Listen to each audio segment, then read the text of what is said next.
Welcome to the Solo Success Lab, your microdose of field-tested strategies that actually work in solo practice. Here's this week's lab note. The client who hired me because I don't work on Fridays. I had a client reach out recently who completely caught me off guard. In response to an update I sent her about her case, she sent me this note.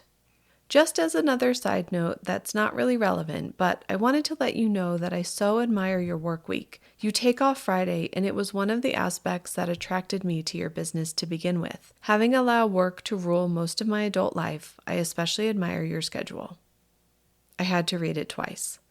See, I haven't worked on Fridays for several years now. It's listed in my office hours, but I never really made a big announcement about it or pointed out to clients. I honestly didn't think anyone noticed, and if they did notice, I assumed they'd see it as a negative. Turns out I was completely wrong. In last week's newsletter, I talked about redefining success beyond billable hours, measuring it instead by work-free weekends, time for hobbies, and a schedule that supports your life rather than consuming it.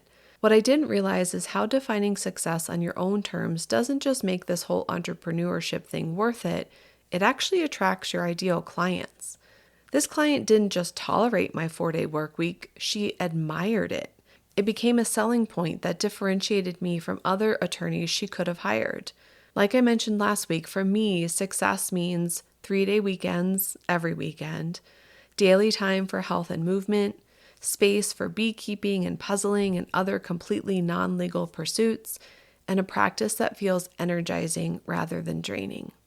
And while I spent years worrying these boundaries might harm my business, they've actually become one of my strongest marketing assets.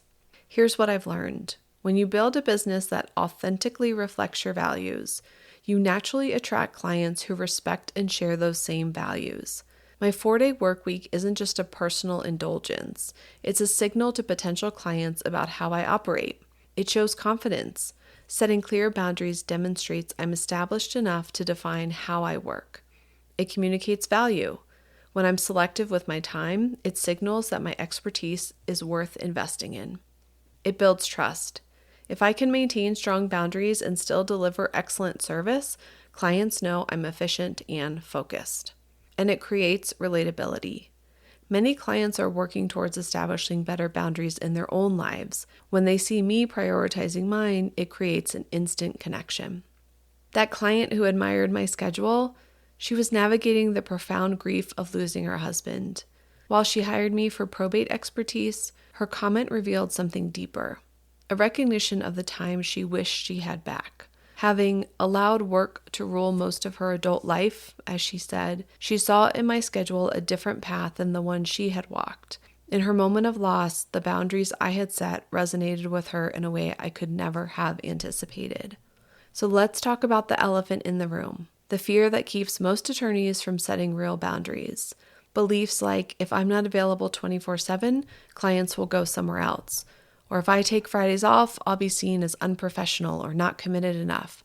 Or if I set limits, I'll lose business to attorneys who don't. I carried these same fears for years. I worried clients would see my boundaries as limitations rather than strengths. I convinced myself that true dedication meant being always available.